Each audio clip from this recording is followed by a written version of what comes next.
30대는요 참 이상한 나이입니다. 젊은 듯 하지만 젊은 나이라고 하기에는 굉장히 애매하죠. 사회생활을 한참 할 나이이지만 사회 주류 세대는 또 아닙니다. 30대는 하나의 모습으로 정의하기가 매우 어렵습니다. 하지만 실제로는 30대의 격차가 서서히 벌어지기 시작합니다. 30대 초반에는요 그 차이가 전혀 눈에 보이지 않습니다. 하지만 물밑에서는 이미 그 차이가 벌어지고 있습니다. 30대 중반에는 차이가 슬슬 눈에 보이기 시작을 합니다. 하지만 아직은 여러 가지 이유로 그 차이를 무시할 수 있는 수준이 됩니다. 30대 후반에는요 갑자기 그 차이가 크게 벌어집니다. 더 이상 따라잡지 못할 것 같아 매우 놀라기도 합니다. 그래서 친구와 멀어지는 나이가 바로 이때이기도 합니다. 이렇게 30대에는 인생 격차가 조용하지만 끝없이 벌어져서 40대에는 같이 편하게 있지 못할 정도로 벌어져 버립니다. 오늘 영상에서는 30대의 인생 격차가 크게 벌어지는 세 가지 이유를 알아보고 어떻게 대응해야 될지 알려드리겠습니다. 1. 소득의 격차. 30대는 소득의 격차가 크게 벌어지는 시기입니다.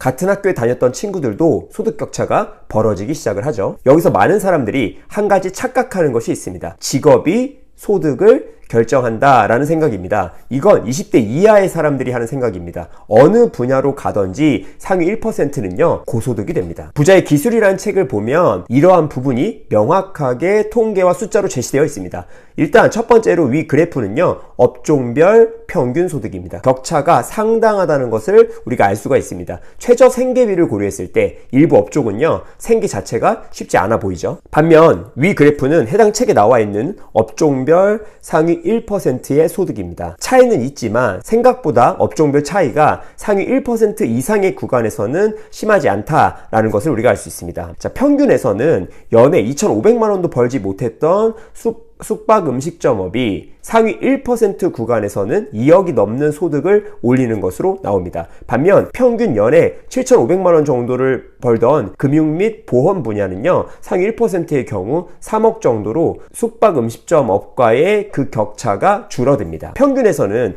이들 업종 간의 소득 격차가 300% 정도였는데 상위 1% 구간에서는 50% 정도로 그 격차가 줄어든 것이죠. 이러한 사실이 시사하는 바는 간단합니다. 분야를 막론하고 상위 1%의 전문가가 되면 경제적으로 성공하는 데 필요한 소득을 만들어낼 수 있다는 사실입니다. 20대 때 결정되는 대학과 전공이 직업을 결정하고 직업이 소득을 1차적으로 결정하는 것은 맞습니다. 이것을 부정할 생각은 없습니다. 하지만 당신이 이미 30대라면 이를 되돌릴 수는 없습니다. 그렇다면 당신은 선택해야 합니다. 이미 인생이 결정되어 있다고 믿고 불평불만을 하거나 아니면 지금부터 할 수 있는 것을 하나씩 실행하면서 이제부터 바꿀 수 있는 것을 하나하나 바꿔 나가거나 둘 중에서 하나를 반드시 선택해야 됩니다. 저는요 후자를 선택했고 여러분도 후자를 선택하기를 진심으로 응원합니다. 당신이 어느 분야에 속하든지 해당 분야의 상위 1%의 전문가가 되려고 하세요. 그럼 소득이 달라질 것입니다. 그러려면 남들이 하듯이 일만 해서는 안 됩니다. 다양한 교육 기회에 자신을 노출시키고 해당 업종의 커뮤니티에도 적극적으로 참여해야 됩니다. 남들이 본업을 마치고 쉴 때 당신은 자신만의 대학원 교육을 진행해야 하는 것이죠. 제 본업 분야에서 현재 세계에서 가장 유명한 분이 작년에 내한 클래스를 열었던 적이 있습니다. 저는 그녀의 책을 과거에 읽은 적이 있었고 이번이 기회라고 생각하여 망설이지 않고 참석을 했었습니다. 그녀는 현재 80대의 나이라서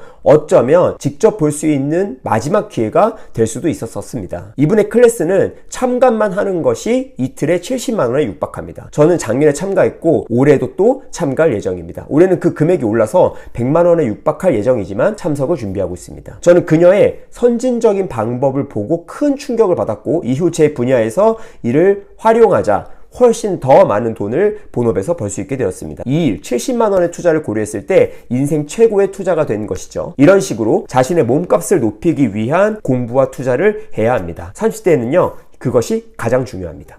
2. 부동산의 격차. 자산의 격차라고 제가 하지 않고 부동산의 격차라고 딱 찍어서 말한 이유가 있습니다. 자산에는 부동산 주식이라는 큰 두 개의 축이 있습니다. 나머지 금, 은 등의 실물자산, 채권성 자산 등이 있지만 이는 투자에서 주로 보조적인 역할을 하고요. 주인공 역할은 대부분 부동산과 주식이 가지고 있습니다. 그런데 현실에서는 중산층부터 부유층까지의 재산 형성 과정에서 부동산이 매우 절대적인 역할을 합니다. 아래는 부자 보고서에 나온 자료 중 중 일부입니다. 부자들 중 자수성가형 부자의 경우 급여를 모아서 20%, 사업소득을 모아서 40%로 이렇게 현금 흐름을 모아서 부자가 된 경우가 대다수입니다. 그렇다면 그 현금 흐름을 무엇에 투자해서 인생의 종잣돈을 모았을까요? 바로 1위 주거용 주택과 2위 주거용 외주택, 즉 갭투자였습니다. 즉 부동산에 투자를 해서 최초의 자산을 형성한 것이고 이것이 인생의 종잣돈이 된 것입니다. 그런데 이런 반론들을 많이 합니다. 그건 과거 이야기이고 요즘은 주식이 대세다. 맞습니다. 저도 미래 세대에는 주식의 비중도 상당히 높아질 것이라고 생각을 하며 이제는 단순 개별주 투자뿐만이 아니라 ETF를 활용한 자산 배분 투자를 절세 계좌에서 진행하는 것이 부동산만큼 중요한 부의 한 축이 될 것이라고 저도 확신을 합니다. 하지만 그래도 부동산의 중요성은 계속될 것으로 보입니다. 한국인의 평균 주식 보유액은요 1인당 8천만 원 수준입니다. 하지만 여기에는 최상위 보유자와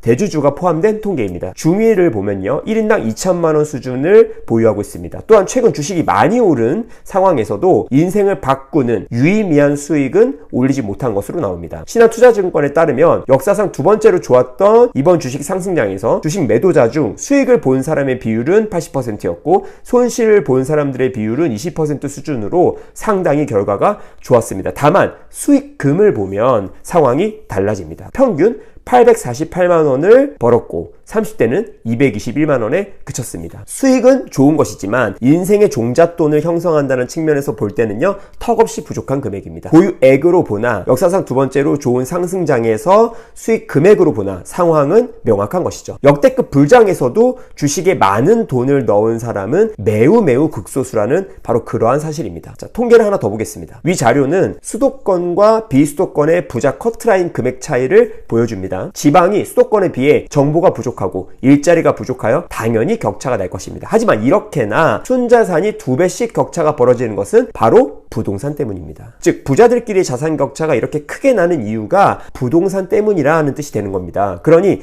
부동산을 보유한 사람과 그렇지 않은 사람의 자산 격차도 상당히 더 크게 벌어질 것이라고 우리가 충분히 추정할 수가 있는 것이죠. 그러니까 가능하면 30대에는 자기 소득과 종잣돈 수준에 맞는 자가를 반드시 마련하기를 권장드립니다. 단 이런 통계에서 벗어나는 분들은 예외적입니다. 이미 주식으로 자산을 읽었다면 당연히 해당 사항은 없습니다. 제 강의에 오시는 분들도 보면요 주식으로 10억 이상의 순자산을 40대 초반 안에 이룬 분들도 있습니다. 그런 분들은 자기 자신의 방식을 계속 고수하고 따라가셔도 됩니다. 그런데 제 개인적인 생각으로는 그분들이 만약에 부동산을 병행했다면 훨씬 더 큰 자산을 갖췄을 거라시라고 저는 추정합니다. 그러니까 지금부터라도 조금씩 관심을 가지면 좋겠죠. 3. 생활의 격차. 결혼 여부에 따라 생활이 큰 차이가 벌어지게 됩니다. 결혼을 한 사람끼리도 아이가 있느냐에 따라서 생활의 큰 차이가 또 벌어지게 되죠. 개인적으로는 결혼과 출산을 반드시 꼭 해야만 한다고 생각하진 않습니다. 그렇지만 자기 자신이 한 선택이 무엇을 포기한 선택인지는 명확하게 알아야 됩니다. 30대에는 아직 젊고 주변 사람들도 미혼이 아직은 많습니다. 그래서 미혼이라도 외롭지가 않습니다. 하지만 40대가 되면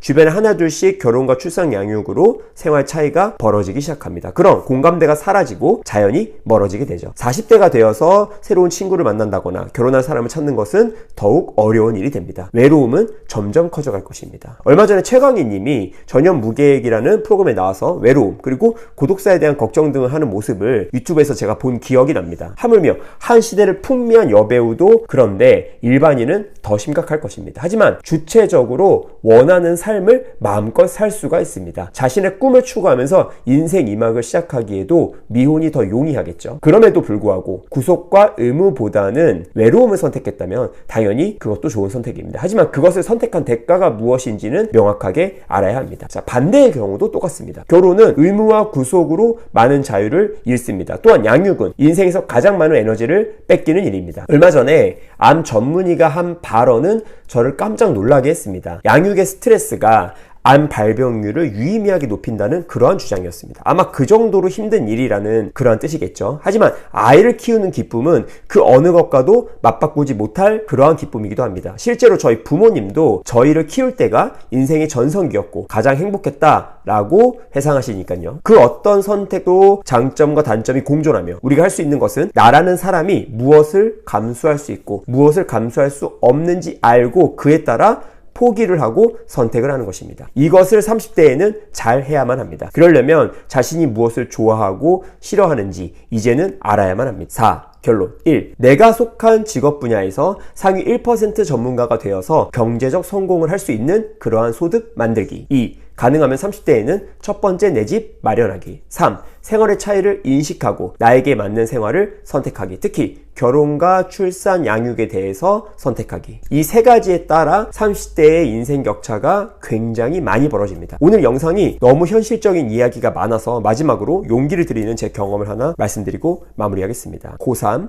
군입대, 첫 사업 시작, 첫 부동산 투자 등 제 인생에서 공포스러운 순간이 올 때마다 저는 속으로 이렇게 생각을 했습니다. 우리 부모님도 내 친구도 내 선후배님들도 다 하는 것이다. 내가 그들보다 못할 것이라고 생각하고 지레 겁먹을 필요는 없다. 누구나 다 하는 것이다. 저는 만 39세로 앞으로 인생에 이런 어려운 일들이 수도 없이 더 많이 남아 있습니다. 그때마다 똑같은 생각을 할 것입니다. 다들 거쳐가는 일이고 나라고 더 못한다고 지레 겁먹을 필요는 없다라고 말이죠. 당신의 경제적 자유를 응원합니다. 경제였습니다. 안녕.